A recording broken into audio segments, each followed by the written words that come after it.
that we read on into the story of Zerubbabel. His name means planted in Babylon. He represents the generation born in Babylonian captivity, and he leads a wave of Israelites returning to Jerusalem. After they settle there, they rebuild the altar for offering sacrifices, and later the temple itself. The foundation-laying ceremony, and then the temple's final dedication, these are key moments. The past stories of the tabernacle and temple's dedication should be in our minds. This is when the fiery cloud of God's presence is supposed to descend. He's dwelling with his people, and it doesn't happen. And so while some people are happy about this new temple, the elders who had seen the previous temple of Solomon, they cry out in grief. It is nothing like their glorious past or their hopes for the future. And it's right here that we get the first story of opposition, and it's very odd. So the grandchildren of the Israelites who were not taken into exile, they had been living in Jerusalem all along, they come to offer help with the temple rebuilding. And Zerubbabel refuses. He says, "You have no part in our temple." And this, of course, generates a conflict, which Zerubbabel overcomes, but it's very strange, because the prophets had envisioned that the tribes of Israel would all come together, along with all of the nations, to participate in the worship of the God of Israel when the kingdom finally comes. So this is an anticlimactic moment, to say the least. Ezra 4. Now when the adversaries of Judah and Benjamin heard that the returned exiles were building a temple to the Lord, the God of Israel, they approached Zerubbabel and the heads of fathers' houses and said to them, "Let us build with you, for we worship your God as you do, and we have been sacrificing to him ever since the days of Esarhaddon, king of Assyria, who brought us here." But Zerubbabel, Jeshua, and the rest of the heads of fathers' houses in Israel said to them, "You have nothing to do with us in building a house to our God, but we alone will build to the Lord, the God of Israel, as King Cyrus, the king of Persia, has commanded us." Then the people of the land discouraged the people of Judah and made them afraid to build, and bribed counselors against them to frustrate their purpose all the days of Cyrus, king of Persia, even until the reign of Darius, king of Persia. And in the reign of Ahasuerus, in the beginning of his reign, they wrote an accusation against the inhabitants of Judah and Jerusalem. In the days of Artaxerxes, Bishlam and Mithridath and Tabeel and the rest of their associates wrote to Artaxerxes, king of Persia. The letter was written in Aramaic and translated.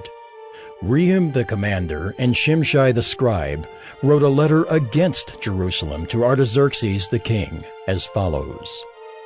Rehum the commander, Shimshai the scribe, and the rest of their associates, the judges, the governors, the officials, the Persians, the men of Erech, the Babylonians, the men of Susa, that is, the Elamites, and the rest of the nations whom the great and noble Osnapper deported and settled in the cities of Samaria and in the rest of the province beyond the river.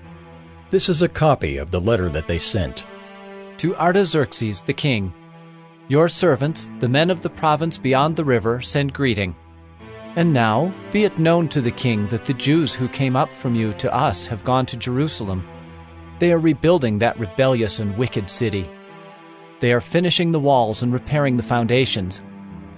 Now be it known to the king that if this city is rebuilt and the walls finished, they will not pay tribute, custom, or toll, and the royal revenue will be impaired. Now, because we eat the salt of the palace, and it is not fitting for us to witness the king's dishonor, therefore we send and inform the king, in order that search may be made in the book of the records of your fathers. You will find in the book of the records and learn that this city is a rebellious city, hurtful to kings and provinces, and that sedition was stirred up in it from of old. That was why this city was laid waste. We make known to the king that if this city is rebuilt and its walls finished, you will then have no possession in the province beyond the river. The king sent an answer. To Rehum the commander and Shimshai the scribe, and the rest of their associates who live in Samaria, and in the rest of the province beyond the river, greeting. And now the letter that you sent to us has been plainly read before me. And I made a decree, and search has been made, And it has been found that this city from of old has risen against kings, and that rebellion and sedition have been made in it. And mighty kings have been over Jerusalem, who ruled over the whole province beyond the river, to whom tribute, custom, and toll were paid. Therefore make a decree that these men be made to cease, and that this city be not rebuilt until a decree is made by me. And take care not to be slack in this matter. Why should damage grow to the hurt of the king? Then, when the copy of King Artaxerxes' letter was read before Rehum and Shimshai the scribe and their associates, they went in haste to the Jews at Jerusalem, and by force and power made them cease. Then the work on the house of God that is in Jerusalem stopped, and it ceased until the 2nd year of the reign of Darius, king of Persia. Ezra 5. Now the prophets Haggai and Zechariah the son of Iddo prophesied to the Jews who were in Judah and Jerusalem in the name of the God of Israel who was over them. Then Zerubbabel the son of Shealtiel and Jeshua the son of Jozadak arose and began to rebuild the house of God that is in Jerusalem, and the prophets of God were with them, supporting them.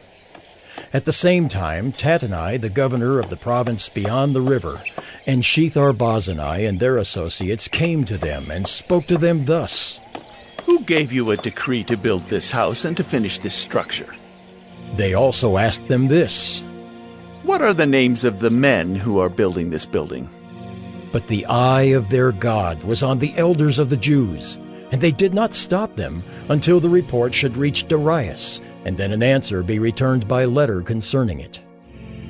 This is a copy of the letter that Tattenai, the governor of the province beyond the river, and Shethar-Bozenai and his associates, the governors who were in the province beyond the river, sent to Darius the king.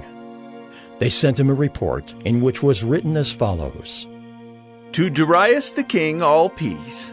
Be it known to the king that we went to the province of Judah, to the house of the great God.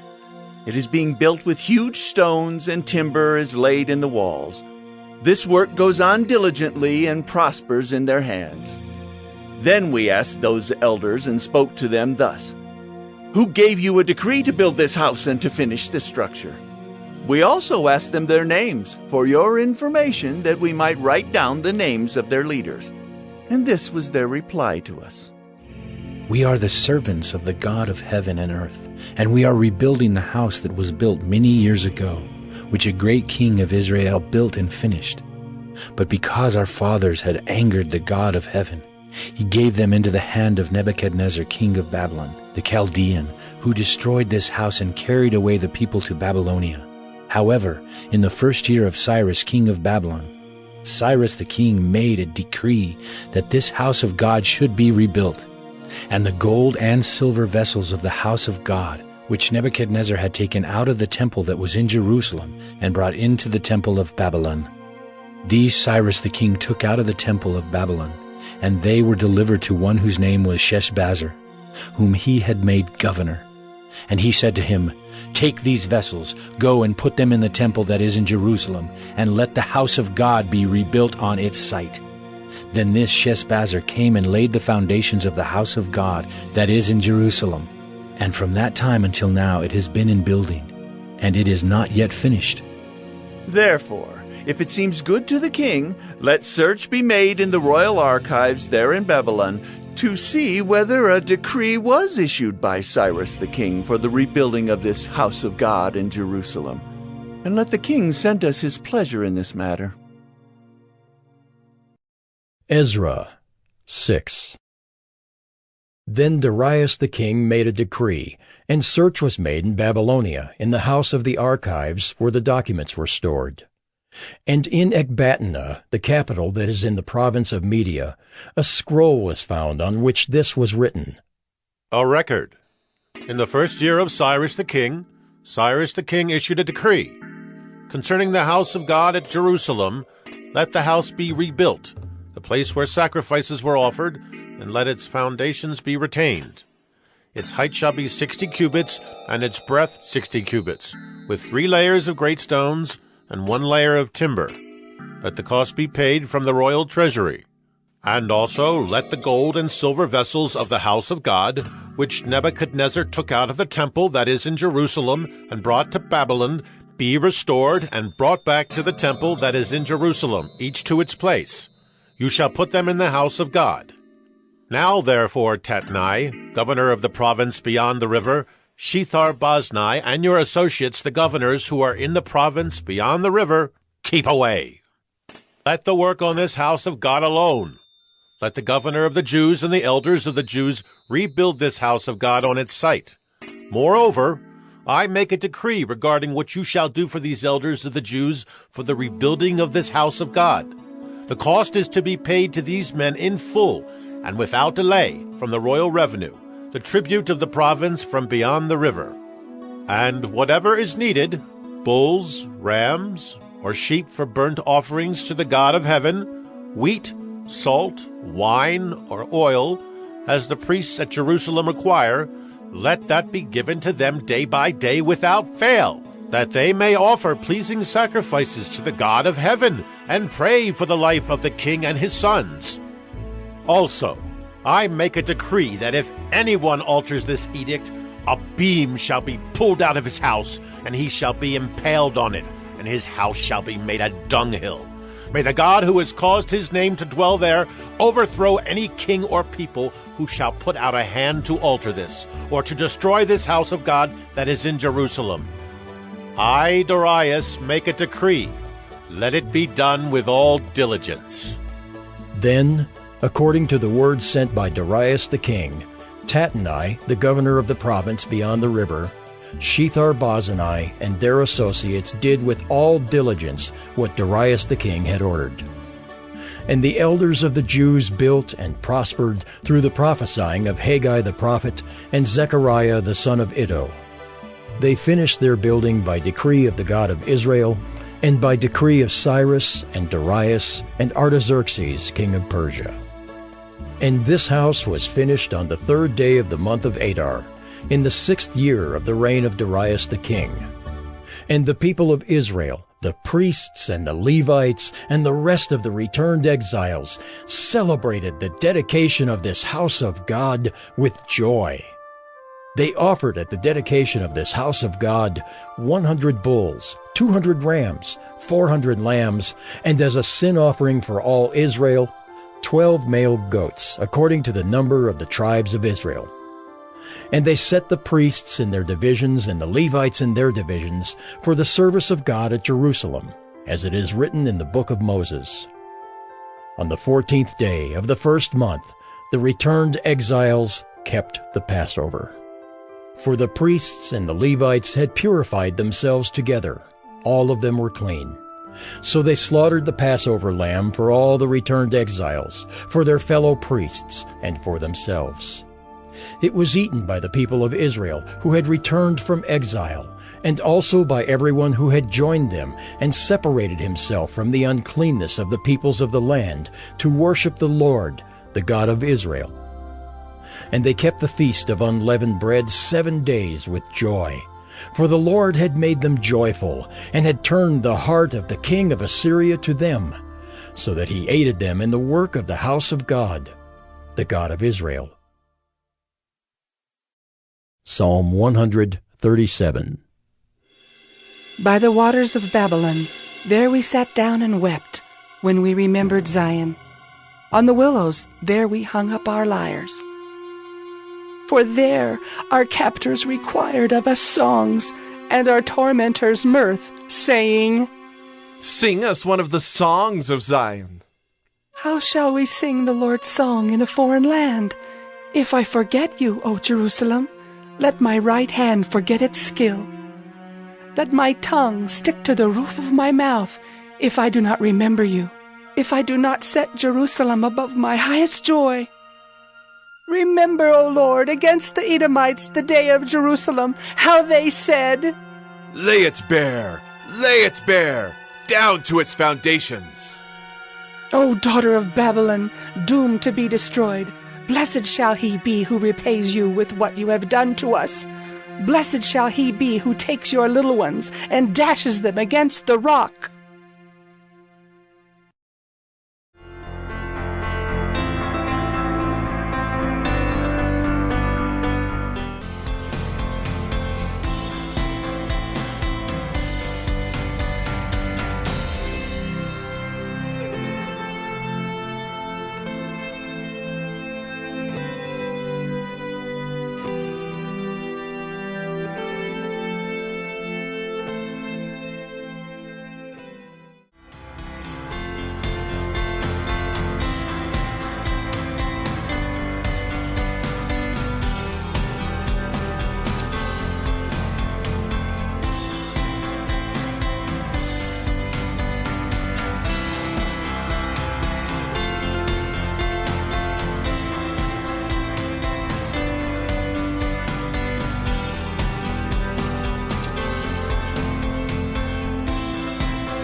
So in today's video, we're going to take you through a full body dumbbell workout. Yep. Now, this is a workout you can follow along with us. So you're going to want to use a pair of dumbbells that's moderate to lightweight because we're going to do a lot of different exercises in this video. So for reference, I'm using a 20-pound set of dumbbells. And I'm using a 10-pound set of dumbbells. So if you need a little warm up just to kind of warm your body up before we get started, It's go a lot ahead of and do reps. that. Otherwise, we're going to jump right into it. Let's get into it.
All right, guys, hopefully you got a nice workout. Yes, and dropped your a nice little core is sweat. on fire and your arms are on fire. Exactly. So if this wasn't enough, if you want to go for another round, feel free to do so. You can do 2 rounds, 3 rounds, make this 30 minutes, 45 minutes, just kind of make it work for you. Hey guys, Brent here from the X and Christian Central. I just want to thank you guys for watching our video. We really appreciate it. I really hope it's helping you on your Bible goals and your other goals as well. Be sure to check the links in the description for all the material that made this video possible. Also, if you haven't already, be sure to check the socials, our other socials over here, and please like and subscribe as well. By now, there should be a video for the Babylon Bees weekly news. I really encourage you guys to check that out, and our sermon link, which I also encourage, our weekly sermon link. I really encourage you guys to check that out as well. I really hope to see you guys tomorrow, and thank you guys again for watching our video. Bye.